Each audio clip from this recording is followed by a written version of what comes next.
Salut les amis de eSport TV, merci encore Gaël de la confiance renouvelée, merci de du like, merci de du abonné, merci également d'y baisser les commentaires, un plaisir renouvelé gars chaque fois de partager des informations. Mbokki Sénégal yi fépp fu leen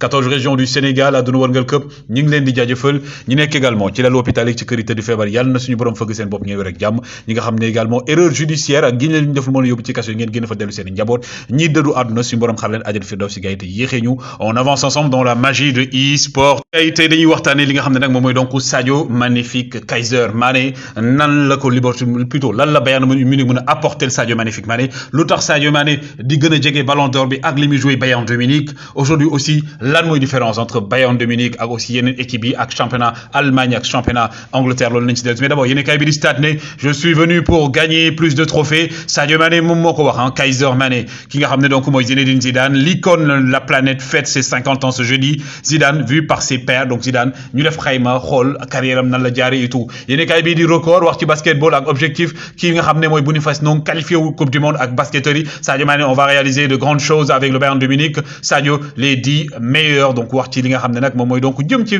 parcours Sadio Mané aussi ñëwum Bayern de Munich entre autres Rewmi Sport ne un club passe à l'action pour Idrissa Gana Gueye wax naa leen ko muy Galatasaray Liverpool l'hommage de Klopp et Salah à Mané loolu la ñuy waxtaanee wax aussi ci meeting de Dakar bi loolu nag yéen kay bii di Rewmi Sport moo ko wax mais d'abord gars yi dafa am loo xam ne dafa amoon démb ci fa nga xam ne mooy donc ci wàllum championnat du monde de natation ki ngeen gis nii di américaine bi Anita Alvarez donc ñoom mooy ñi nga xam ne dañuy def ay voilà ay genre chorégraphie ci biir ndox mi moom nag ba mu paree ak équipe am dafa daal di daanu xëma dugg ci biir piscine bi doon nu lap ki ngeen gis ni nag di donc lii di coach am donc nga xam ne moom mooy donc entraîneur am moo dem jëli ko loolu nekk kon incident plutôt bi amoon ci li nga xam mooy championnat du monde yi ki ngeen gis di Anita Alvarez mais heureusement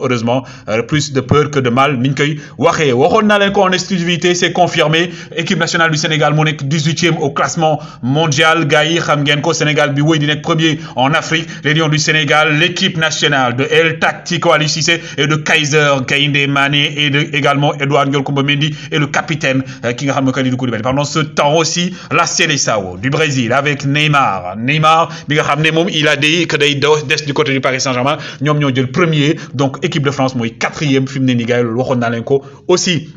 ñi nga xam ne gars yi ñooy nekk grand absent de la coupe du monde au Qatar Ibrahimovic Haaland Mahrez Salah Kessié Verratti Alaba Chiellini Bonucci Cuadrado Donnarumma bokk nañ ci ñi nga xam ne gars yi du ñu jouer coupe du monde bay amee ca Qatar mais aussi on va aller du côté ci xool suñu voisins yi nekk ca Guinée xale yi ngeen di gis gars yi ñooy espoir aussi équipe bu Sili nationale Ilaix Moriba Seydou Sow plutôt Thierno Barry Agibou Camara Momo Cissé ak Seydouba Cissé ñii ay jeunes la ñoo xam ne gars yi ñi ngi wane seen bopp bu baax a baax également nos voisins de la Guinée-Conakry pendant ce temps ki nga xam ne nag moom mooy Lucas Paqueta dafa paqueté loxoom da doon démb joué démb li nga xam mooy cerf-volant yi xam ngeen cerf-volant gars yi yàgg ngeen a fo gars yi ko doon defaree tout moo ko gaañ ci loxo ñu defal ko benn chirurgie bu ndaw mais rien de grave mu koy wane nii di rassurer yi nga xam mooy supporter am ki nga xam ne aussi mooy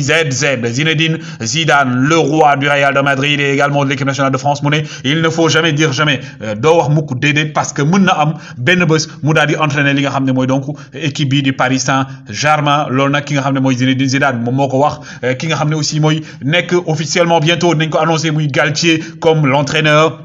du Parc des Princes du Paris Saint-Germain du PSG Galtier bi nga xam day ñëw ak 5 coéquipiers yoo xam 5 staffam yoo xam ne ñoo doon liggéeyandoo du côté de Nice et également du côté de Lille ki nga xam ne nag mooy Luis Campos plutôt ki ngeen di gis nii donc di l'entraîneur donc de Marseille donc xam ngeen ko Sampaoli moom nag wax na ak Longoria nee na ko am na yoo xam ne secteur xam il faut que ñu renforcer ko parce que man dama bëgg Ligue des Champions ñu dem deuxième tour Sampaoli moo ko daal di waxee pendant ce temps du côté de la Juve ki nga xam ne ngeen ko muy Moïse Kean jaar-jaaram Paris Saint-Germain marqué les Parisiens ba tax na nag selon les informations données par Sky Italia également Gazzetta dello Sport nee nañ moom mi donc échange la ñuy doon waxtaan diggante moom mii di Moïse Kean ak kii di Leandro Paredes du Paris Saint-Germain donc Juventus ak Paris Saint-Germain nee nañ jot nañu waxtaan bu xool na la ñuy def ba weccoo ñaari joueurs yi parce que Paris Saint-Germain dafa bëgg ay joueurs mental ay guerriers et gis nañ Moïse Kean ba mu fa ñëwee Paris Saint-Germain dem na finale Ligue des Champions et que il a été très décisif du côté de RB Leipzig Christopher Nkunku formé du côté du Paris Saint-Germain il a prolongé gars yi jusqu'en 2026 le numéro 18 allemand et gars yi moom nag mooy am salaire bi gën a kawe du côté de Leipzig ñuy nuyuwaale ki nga xam ne mooy Babacar Ndiaye le team manager ki nga xam ne aussi mooy Sébastien Haller et il va quitter l'Ajax Amsterdam direction le Borussia Dortmund bi nga xam ne tey mooy remplacer kii fa nekkoon di Erling Braut Haaland kii di donc Sébastien Haller attendu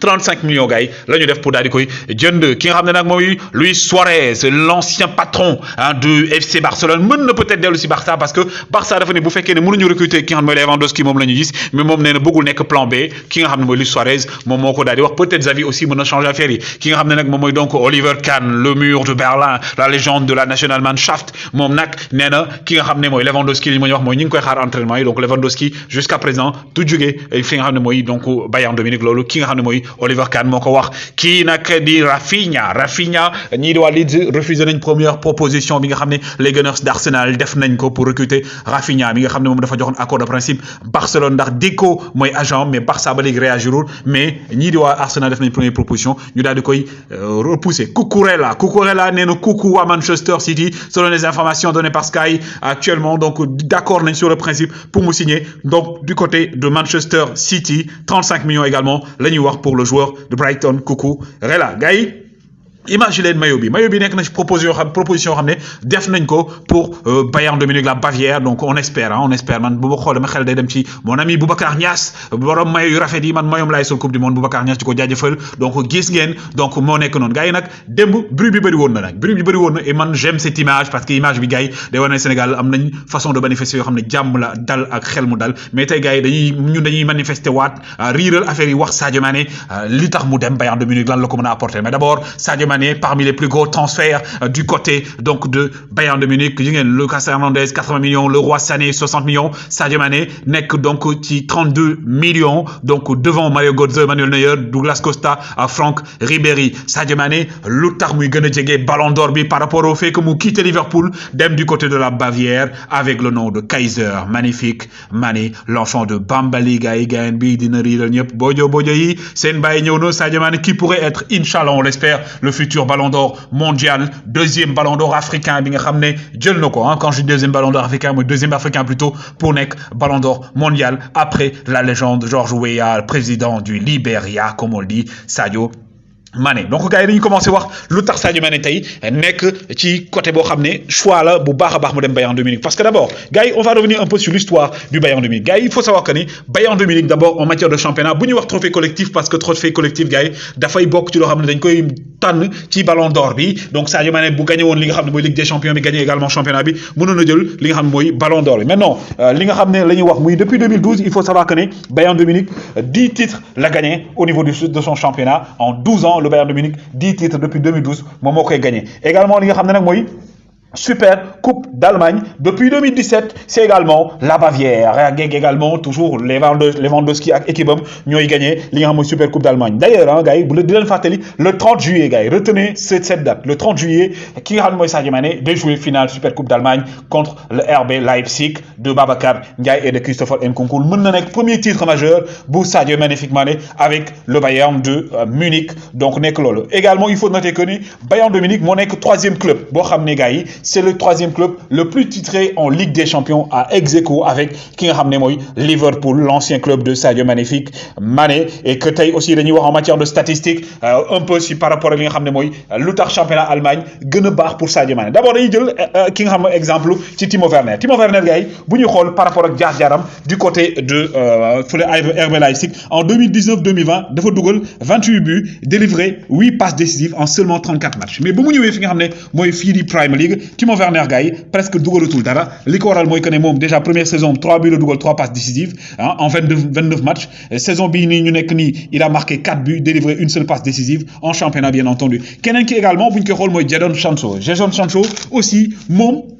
pour wane li tax Sadio Mané mën a dugal bii bëri du côté de Bayern Jadon Sancho ba mu nekkee Dortmund bu ñu xool gars yi première saison kii di Jadon Sancho au niveau de Dortmund 2019-2020 mi ngi dugal 17 buts délivré 16 passes décisives donc en 32 matchs 2021 mu def 8 buts 11 passes décisives en 26 matchs ñëw Premier League première saison mu dugal 3 buts def 3 passes décisives di wane ne aujourd'hui championnat Angleterre nekk na championnat boo xam ne c'est un championnat fermé alors que du côté de l'Allemagne équipe yëpp dañuy jouer à l'attaque joueur la équipe yoo xam ne dañuy ubbi seen jeu parce que ñoom ils jouent vers vers l'offensive ñom duñu jouer comme ay système de jeu bo xam da ngay défendre donc aujourd'hui loolu day permettre Sadio Mané par rapport ak vitesse bi mu am par rapport également rapidité sens du but bi mu am mu gën di mënal dugal but parce qu'aujourd'hui un joueur comme Sadio Mané qui te marque par saison ay vingtaine de buts qui toujours est parmi les 5 meilleurs buteurs du championnat d'anglais donc nek ci ay joueurs yo xamné tay imagine Jadon Sancho li mu doon dugal Timo Werner du ko dugal Sadio Mané nek ci équipe bo xamné aussi ñeppay passe ñeppay passe défenseur bi sax da lay passe donc aujourd'hui day permettre Sadio Mané mu gagner waat yenen trophée mën gagner Ligue des Champions mën gagner championnat Allemagne c'est presque assuré mën gagner Super Coupe d'Allemagne mën aussi di gagner compétition yu bari loolu day tax mu gën assuré wu jël li nga xamné moy